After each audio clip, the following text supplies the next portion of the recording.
आपको पहले भी बताए हैं कि पीछे वाला जितना पढ़ाई है उसको रिवाइज कीजिए, बहुत ज्यादा जरूरी है।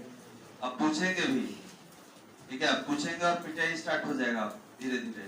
तो आप याद कीजिए जो भी पीछे दिया गया है, फॉर्मूले का लिस्ट है हम ग्रुप में डाल देंगे, क्योंकि अभी पूरा चैप्टर तो हम पढ़े नहीं है, अभी तो पढ़ाई हो रहा है। तो जितना पीछे पढ़ाई हो चुका है उसको आप बार बार रिवाइज करें, ठीक है, वही एग्जाम में आता है जो आपको बताया गया है। नहीं तो धीरे धीरे आगे बढ़ेंगे हम लोग, पीछे वाला कंसेप्ट आपका गायब हो जाएगा। अभी से ही रिवाइज कीजिए। चलिए आज हम लोग पढ़ने वाले हैं किसी खोखले गोले के कारण तीव्रता। तो समझिएगा बालक, ये मान लिए मेरे पास कोई खोखला गोला है, तो जब ई खोखला है तो आवेश कहाँ रहेगा? सतह पर। कोई दिक्कत बालक? तो याद रखेंगे कि आज हम किसी खोखले गोले के कारण तीव्रता निकालेंगे। कहाँ कहाँ निकालिएगा सुन लीजिए। एक बाहर निकालिएगा, एक सतह पे निकालिएगा, एक अंदर। और केंद्र पे भी निकालना पड़ेगा? नहीं। कारण क्या है? इसमें टोटल तीव्रता क्या होगा? जीरो। क्यों तीव्रता जीरो होगा? क्यों तीव्रता जीरो होगा? क्योंकि इसके अंदर आवेश नहीं। कोई दिक्कत बालक? इसमें 4 केस नहीं बनेगा, 3 ही केस बनेगा। एक सतह के बाहर होगा, एक सतह पर रहेगा, एक अंदर। तो अंदर वाला हमको रिजल्ट दिख रहा है, तीव्रता जीरो होगा। और केंद्र पर नहीं निकालेंगे, क्योंकि अगर अंदर कहा गया तो किसी भी जगह पर तीव्रता जीरो होगा। कारण क्या है? कि आवेश शून्य होता है। तो हेडिंग दिया जाए बालक, अनुप्रयोग नंबर कितना होगा? 3। अनुप्रयोग नंबर 3। अनुप्रयोग नंबर 3, किसी एक समान रूप से आवेशित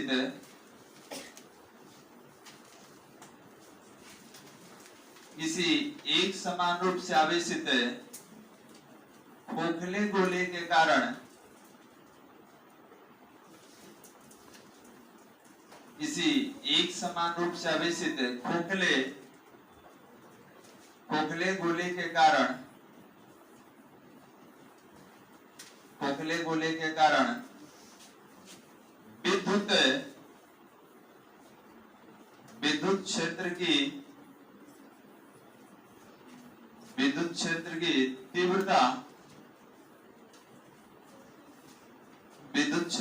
तीव्रता का व्यंजक, विद्युत क्षेत्र की तीव्रता का व्यंजक, expression of electric field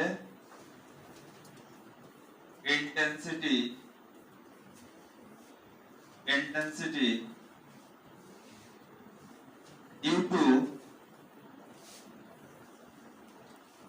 due to uniform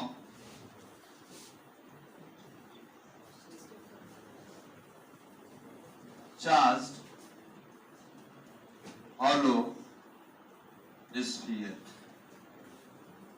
देखिए, hollow मतलब खोखला होता है, जिसके अंदर कोई चीज नहीं, कोई है ही नहीं। The expression of electric field intensity due to uniform charge hollow sphere। ठीक है, ये आप सेल भी लिख सकते हैं, स्फेरिकल सेल, तो उसमें hollow नहीं लिखेंगे हम लोग।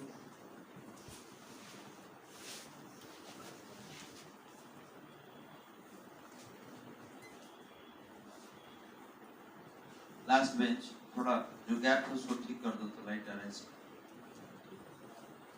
इरमपुर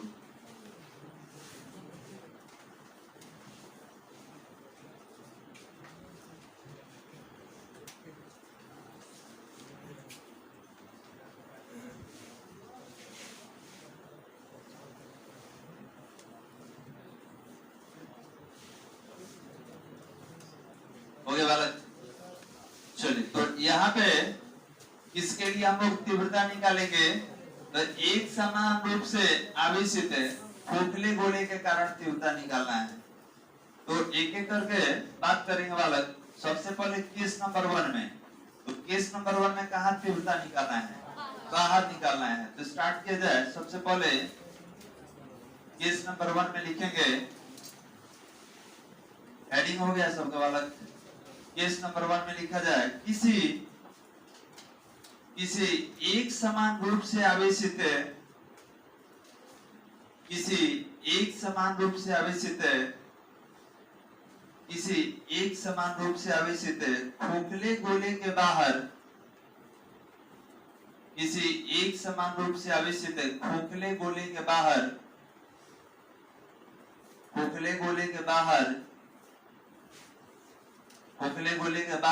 स्थित किसी बिंदु पर खोखले गोले के बाहर स्थित किसी बिंदु पर विद्युत क्षेत्र की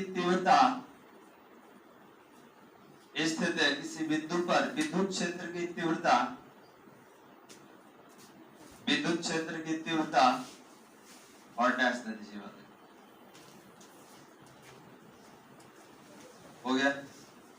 अब समझा जाए तो किसी खोखले गोले के लिए हम लोग बात कर रहे हैं,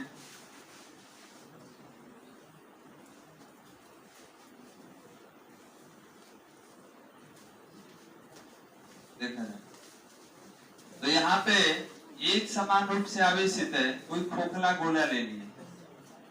अब बताइए सतह कहाँ होगा? सतह पृष्ठ पर होगा वाला। ये आवेश कहाँ होगा? सतह पर होगा या पृष्ठ पर होगा? दोनों में से कोई नाम दे सकते हैं। अंदर तो नहीं होगा क्योंकि अंदर आवेश क्या है? शून्य है। तभी तो आप इसको खोखला कहेंगे। जब अंदर कोई आवेश रख देगा तब भी थोड़ी खोखला रहा है। तो याद रखेंगे, जब लोग खोखले गोले के कारण निकालेंगे तो अंदर आवेश क्या हो जाएगा? शून्य। अब यहाँ पर केंद्र देखना है कि ये हमारा केंद्र है। तो बताइए त्रिज्या को हम लोग कैसे लिख रहे थे? कैपिटल आर से। और आप बोले कि बाहर निकालना है तो याद रखिए ई आपका खोखला गोला है, इसके कारण हम निकालेंगे। देखिए यहाँ पर हम P बिंदु पर तीव्रता निकालने वाले हैं। P बिंदु पर तो अगर यहाँ पर तीव्रता निकालिएगा तो पहले इसको बंद कीजिए किसी सतह में, और इस सतह का नाम क्या ले लेंगे? गॉसियन सतह। याद रखेंगे जहां पर निकालना है उस जगह को बंद करेंगे किसी सतह में और नाम देंगे गॉसियन सतह। अब ये विद्युत क्षेत्र का तीव्रता का दिशा हो गया। हमको ये बताइए कि अगर इतना ही दूर में निकालना है तो एक छोटा सा क्षेत्रफल काटेंगे और इसका नाम क्या देंगे? ds।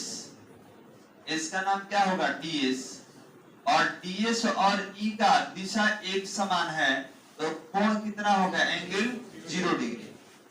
तो यहाँ पर अगर बात किया जाए थीटा का तो थीटा कितना डिग्री हो जाएगा? 0। ये डायग्राम बहुत बार आ चुका है। अब डायग्राम बना लीजिए।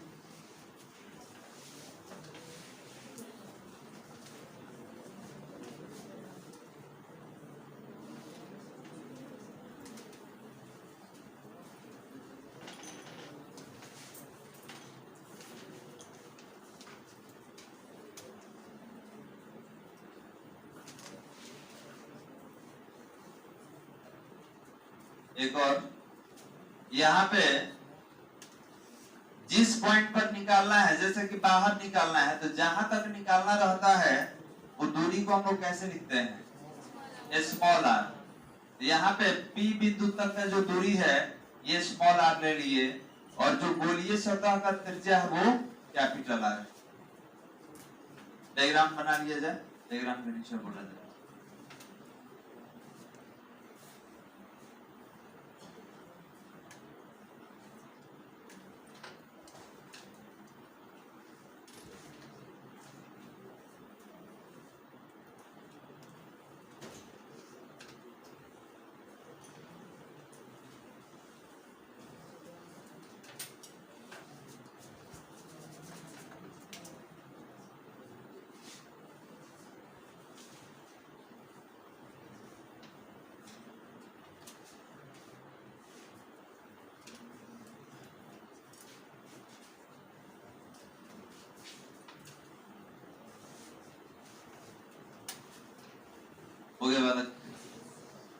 सा लैंग्वेज लिखना होगा।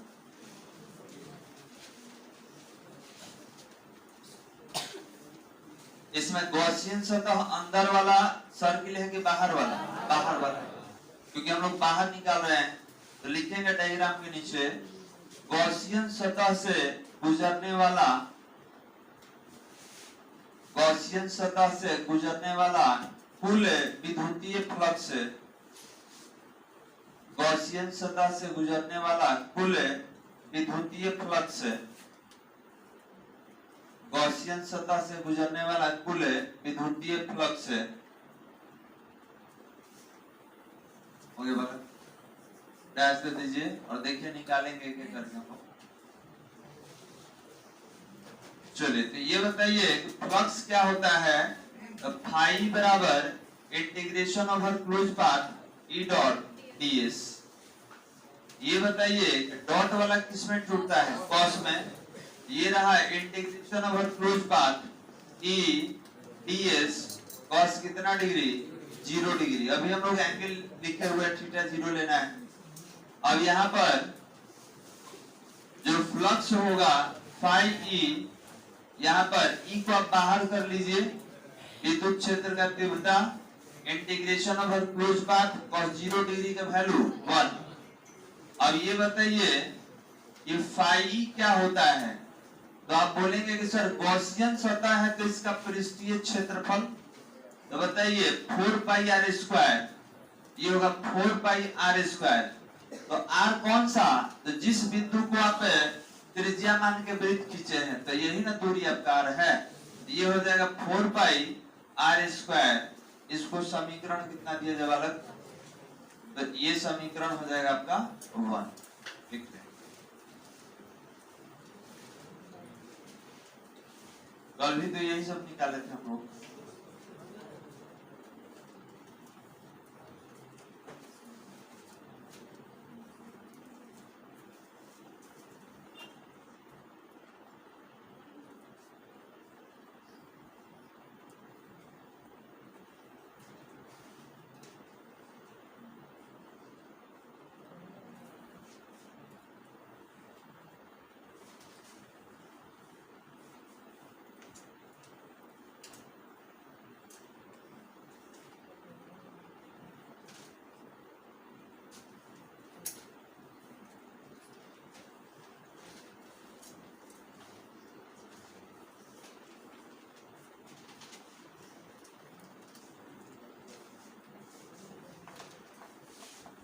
हो गया वाला? चलिए अब इसके बाद गॉस का प्रमेय लेंगे हम लोग। लिखेंगे गॉस के प्रमेय से, इसके नीचे लिखेंगे गॉस के प्रमेय से, गॉस के प्रमेय से प्रमेय होता है, थ्योरम होता है। तो देखिए वाला गॉस का प्रमेय हम लोग पढ़े थे, जो फ्लक्स होता है वो आवेश का 1/ε0 गुना होता है। इसको समीकरण नंबर 2 ले लिया जाए। लिखेंगे गॉस के प्रमेय से, और होता है फ्लक्स फाई बराबर आवेश का 1/ε0। समीकरण 2 हो जाएगा। अब दोनों का आप LHS देख लीजिए बराबर है, लेफ्ट हैंड साइड इक्वल है, तो RHS को बराबर कर दिया जाएगा। तो लिखेंगे समीकरण 2 के नीचे लिखना होगा आगे, हटा दीजिए पीछे। तो यहाँ पर लिखेंगे समीकरण 1 तथा 2 से, समीकरण 1 तथा 2 से, तो एक तरफ है E × 4 पाई आर स्क्वायर और दूसरे तरफ है आवेश का 1/ε0। तो जब E निकालिएगा बालक, ये टोटल नीचे आएगा और ये हो जाएगा 1/4πε0 और ये होगा आवेश बटा में आर स्क्वायर। समीकरण नंबर 3 लिख लेंगे यहाँ से अंदर। और ये याद रखिएगा हम लोग खोखले गोले के कारण बाहर निकालें, और जहां भी निकालना होगा वो दूरी छोटा वाला आर लेंगे।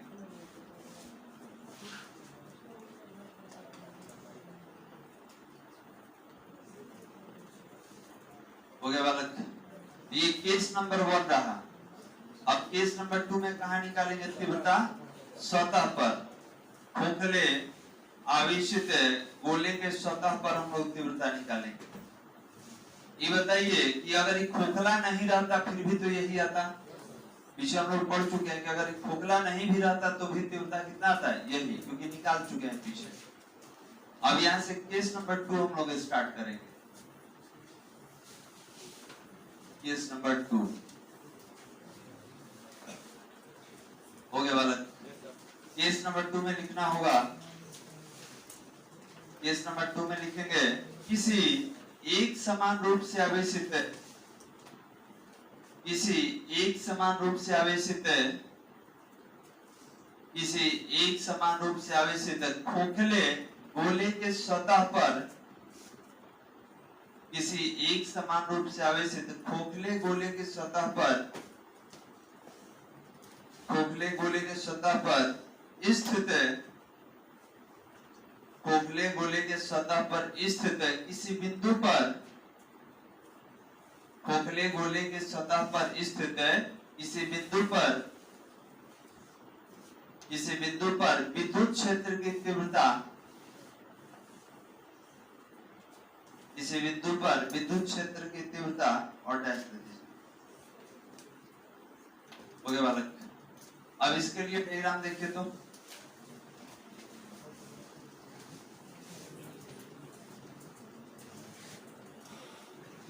ध्यान देंगे। मान लीजिए कि कोई आवेशित खोखला गोला है,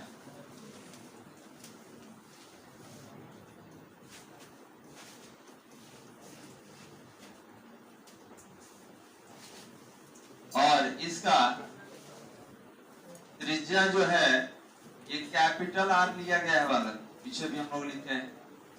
अब इस बार आपसे कह रहा है सतह पर निकालिए, सतह मतलब इसी पॉइंट पर निकालेंगे, तो जरूरी है कि यही निकालेंगे, आप कहीं निकाल सकते हैं। तो याद रखेंगे कि यहाँ पे अगर बात किया जाए गॉसियन सतह तो यही सतह गॉसियन हो जाएगा, क्योंकि ये ऑलरेडी क्लोज है, बंद है। तो यहाँ पर क्या करेंगे, इस पॉइंट का नाम क्या लिया जाए, पी, क्योंकि सतह पर ही निकालना है, और दूरी का नाम क्या लेंगे, आर। यहाँ पे एक छोटा सा क्षेत्रफल अगर काटा जाए तो इसका नाम लेना होगा डीएस, और डीएस का भी डायरेक्शन कहाँ है, तो डीएस का डायरेक्शन ई के डायरेक्शन में है। तो जब दोनों सेम डायरेक्शन में तो थीटा का वैल्यू 0 डिग्री। अब हमको ये बताइए इसमें त्रिज्या और आर दोनों बराबर है कि नहीं, बिल्कुल है। तो आप छोटा आर की जगह बड़ा आर लिखिए, क्योंकि दोनों दूरी तो बराबर है, और सतह पे कहीं निकालिएगा तो तीव्रता क्या होगा, एक ही जैसा होगा। तो लैंग्वेज लिख लीजिए इसका हम लोग। केस नंबर 2 का लैंग्वेज हो गया ना जी, डायग्राम बनाइए तो।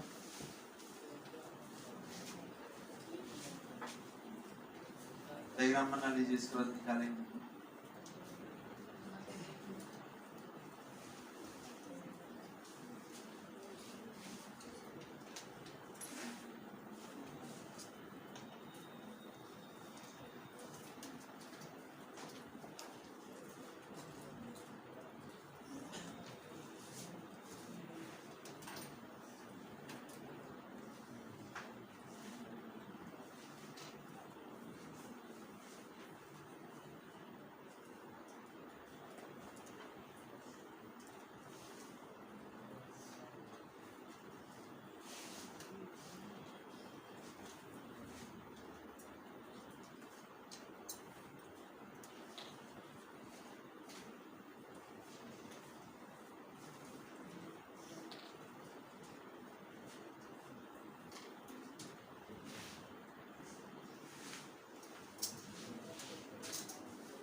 हो गया, डायग्राम बन गया। चलिए लिखा, डायग्राम के नीचे लिखेंगे गॉसियन सतह से, गॉसियन सतह से गुजरने वाला, गॉसियन सतह से गुजरने वाला कुल विद्युतीय फ्लक्स बताइए, इसमें सतह गॉसियन सतह किसको मान लिया जाए?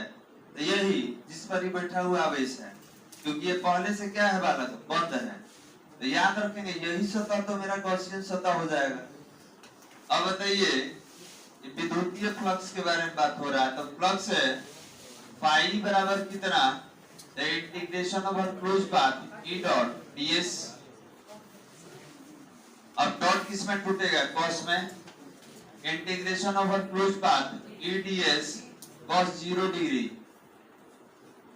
डिग्री, तो फाई बराबर ई को बाहर कर लीजिए, integration over close path ds cos 0 का वैल्यू 1। अब बताइए कि ई को तो छोड़ दिए, integration over close path ds का वैल्यू कितना है, तो आप कहिएगा पृष्ठीय क्षेत्रफल है, तब पृष्ठीय क्षेत्रफल कितना होता है 4 पाई आर स्क्वायर।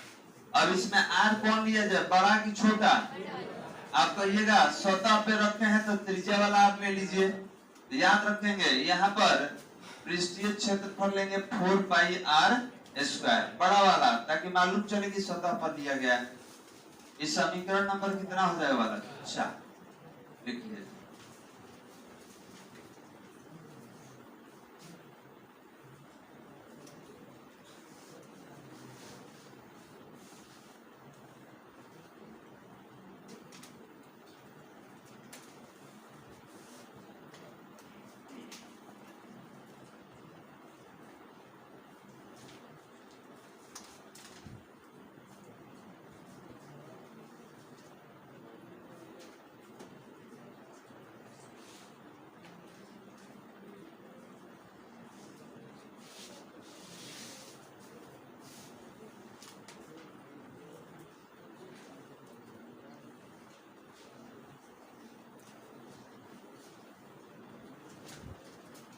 हो गया,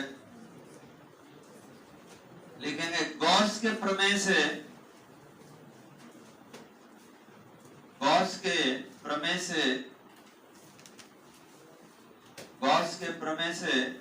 और डैश दे दिए। यहाँ पे अगर बात करें गॉस के प्रमेय का,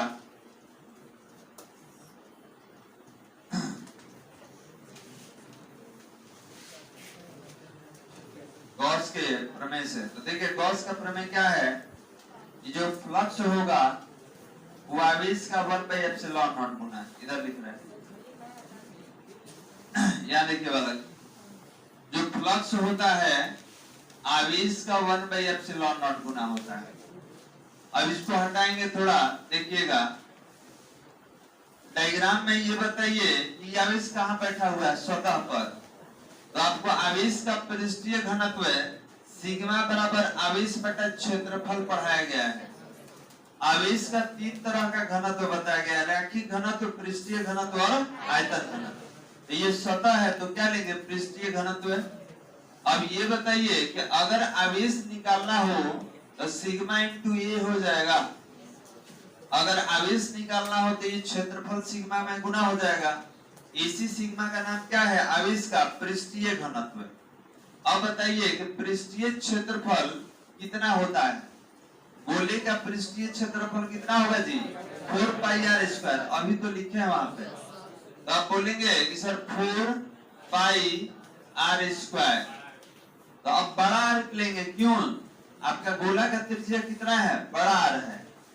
तो ये बताइए यहाँ पर फाई बराबर, ये आप इस हटा के इसके जगह पर सिग्मा इंटू ए बटा एप्सिलॉन नॉट लिख सकते हैं बालक।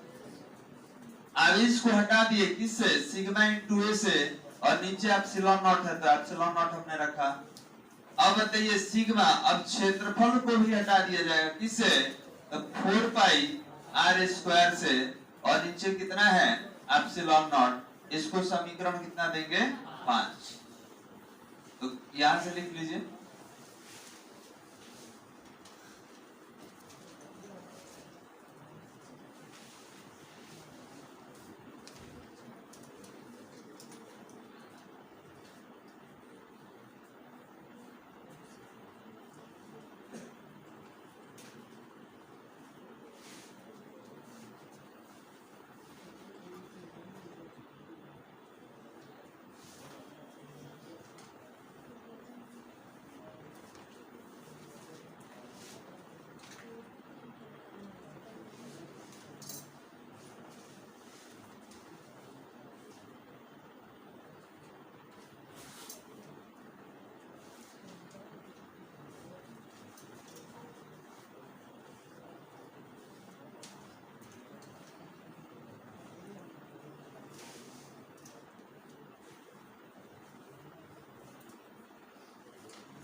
दोनों का एलएचएस देखिए तो सेम दिख रहा है बालक। समीकरण 4 और समीकरण 5 दोनों का एलएचएस सेम है। हम आरएचएस को इक्वेट कर देंगे, मतलब आरएचएस का तुलना आपस में कराएंगे। तो लिखा जाए समीकरण 5 के नीचे लिखिएगा, समीकरण 5 के नीचे लिखेंगे समीकरण 4 तथा समीकरण 4 तथा 5 से, समीकरण 4 तथा 5 से, तो देखिए 4 का एलएचएस कितना है E इंटू 4πr² और 5 का एलएचएस कितना है sigma into 4πr² upon epsilon not. तो लिख रहे हैं इधर ये हो गया E इंटू 4πr² और इधर रहा सिग्मा इंटू 4πr² और नीचे कितना था एप्सिलॉन नॉट। ये सिग्मा है, कुछ कैंसिल हो रहा है बालक, पूरा ये क्षेत्रफल वाला कैंसिल हो गया। तो हमको निकालना क्या है क्षेत्रफल, विद्युत क्षेत्र की तीव्रता निकालना है, E निकालना है। तो जब E निकालिएगा तो यही दोनों बचा हुआ है ना, तो सिग्मा अपॉन कितना होगा एप्सिलॉन नॉट, समीकरण नंबर 6 लिख लिया। ये कहाँ के लिए है, सतह के लिए।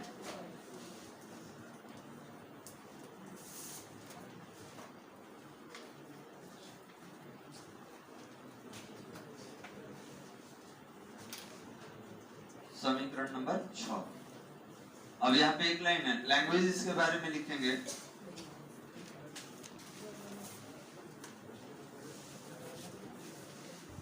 हो गया, लिखा जाए समीकरण 6 के नीचे लिखेंगे एक समान रूप से आवेशित, एक समान रूप से आवेशित, एक समान रूप से आवेशित किसी खोखले गोले के, एक समान रूप से आवेशित किसी खोखले गोले के सतह पर, किसी खोखले गोले के सतह पर, किसी खोखले गोले के सतह पर या पृष्ठ पर, या पृष्ठ पर विद्युत क्षेत्र की तीव्रता का मान, सतह पर या पृष्ठ पर विद्युत क्षेत्र की तीव्रता का मान, विद्युत क्षेत्र की तीव्रता का मान महत्तम होता है, विद्युत क्षेत्र की तीव्रता का मान महत्तम होता है, विद्युत क्षेत्र की तीव्रता का मान महत्तम होता है। हो गया बालक, केस नंबर कितना था 2 था। अब बताइए केस नंबर 3 में अब कहाँ तीव्रता निकालिएगा, सतह पर हो गया, अब अंदर निकालना है। तो ध्यान देंगे अगर हमारे पास एक समान रूप से आवेशित गोला है तो इसके अंदर आवेश क्या है 0, इसके अंदर आवेश है ये नहीं है बालक। तो बताइए आवेश नहीं होगा तो फ्लक्स होगा, और फ्लक्स नहीं होगा तो तीव्रता भी नहीं होगा। लिखा जाए केस नंबर 3 में बोलेंगे, केस नंबर 3 में लिखा जाए किसी एक समान रूप से आवेशित, किसी एक समान रूप से आवेशित, किसी एक समान रूप से आवेशित खोखले गोले के अंदर, किसी एक समान रूप से आवेशित खोखले गोले के अंदर, खोखले गोले के अंदर स्थित, खोखले गोले के अंदर स्थित, खोखले गोले के अंदर स्थित किसी बिंदु पर, खोखले गोले के अंदर स्थित किसी बिंदु पर, किसी बिंदु पर विद्युत क्षेत्र की तीव्रता, स्थित है किसी बिंदु पर विद्युत क्षेत्र की तीव्रता, विद्युत क्षेत्र की तीव्रता, और डैश दे दीजिए। अब बताइए कि कहाँ निकालने के लिए कह रहा है कि अंदर निकालिए।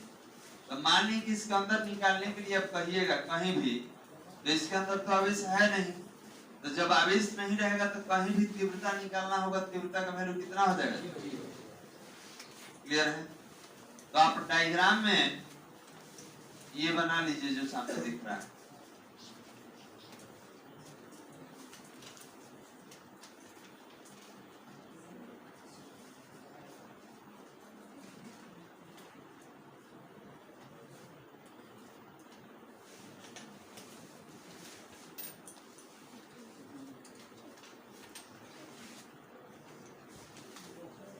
गया वाला लिखेंगे गॉसियन सतह द्वारा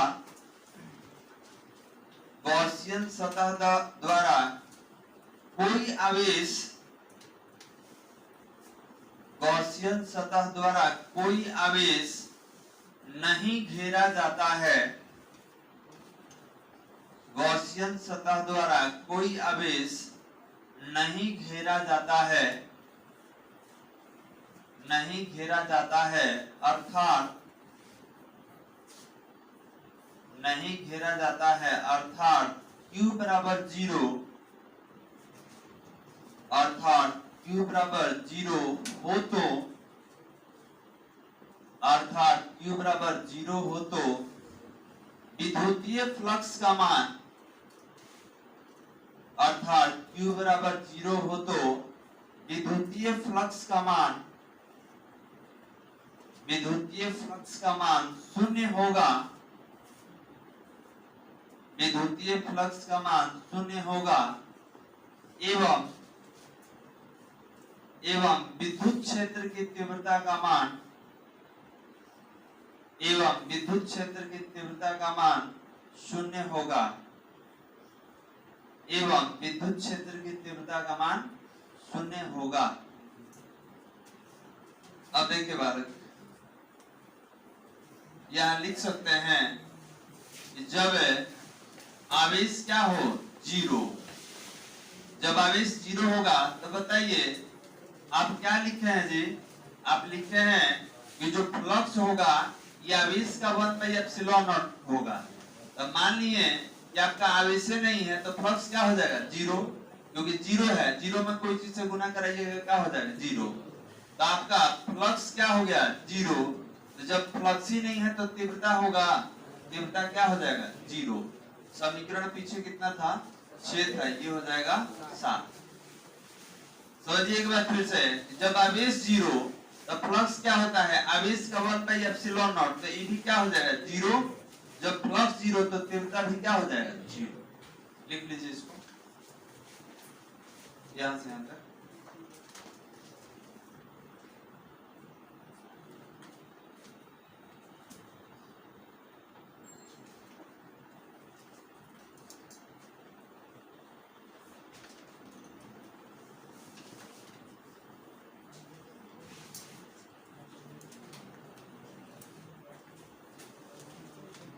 हो गया वाला, इसके नीचे लिखेंगे समीकरण 7 के नीचे लिखिएगा, लिखेंगे किसी खोखले गोले के अंदर,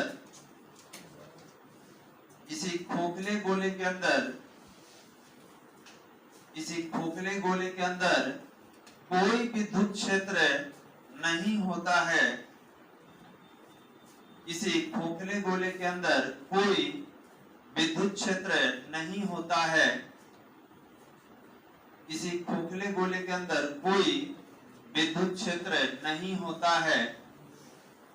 अब क्यों नहीं होगा इसके अंदर विद्युत क्षेत्र, क्यों नहीं होगा? क्योंकि आवेश का मान क्या होता है 0।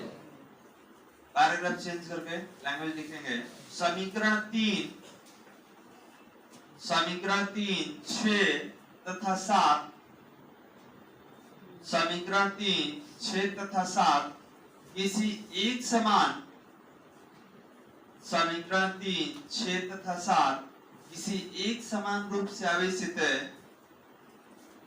किसी एक समान रूप से आवेशित खोखले गोले के कारण, किसी एक समान रूप से आवेशित खोखले गोले के कारण, किसी एक समान रूप से आवेशित खोखले गोले के कारण विभिन्न स्थितियों में, एक समान रूप से आवेशित खोखले गोले के कारण विभिन्न स्थितियों में, विभिन्न स्थितियों में विद्युत क्षेत्र की तीव्रता का, विभिन्न स्थितियों में विद्युत क्षेत्र की तीव्रता का आवश्यक व्यंजक है। विभिन्न स्थितियों में विद्युत क्षेत्र की तीव्रता का आवश्यक व्यंजक है। हो गया बालक। अब बताइए कि चौथा किस बनेगा इसमें? केंद्र पर नहीं। क्यों? टोटल जगह ना जीरो है जी, कहीं भी निकालिएगा तो जीरो होगा। इसमें 3 केस।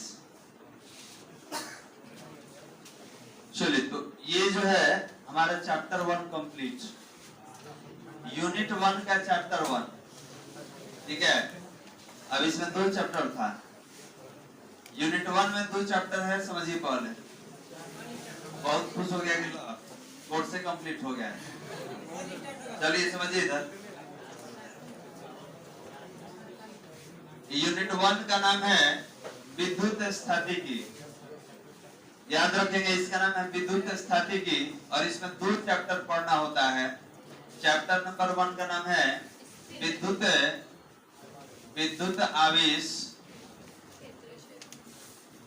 विद्युत आवेश एवं क्षेत्र, विद्युत आवेश एवं क्षेत्र। और चैप्टर नंबर 2 का नाम है विद्युत विभव, विद्युत विभव एवं धारिता, विद्युत विभव एवं धारिता। तो ध्यान देंगे, जैसा कि हमने बताया था, दोनों बहुत इंपॉर्टेंट होता है, क्योंकि ये अगर आप समझ जाइएगा तो इसके बाद मैग्नेटिज्म जब हम पढ़ेंगे तो ये सब रिपीट होगा। यहाँ विद्युतीय क्षेत्र है, वहां चुंबकीय क्षेत्र मिलेगा। ठीक है, तो सारा टर्म एक ही जैसा होता है। एक अगर आप समझ जाते हैं तो इसके बाद वाला टॉपिक आपके लिए आसान हो जाएगा। आप डाइपोल पढ़े थे, इलेक्ट्रिक डाइपोल, वह मैग्नेटिक डाइपोल हो जाएगा। आप अक्षीय पढ़े थे, वहां भी अक्षीय मिलेगा। आप निरक्षीय पढ़े, वहां भी निरक्षीय मिलेगा।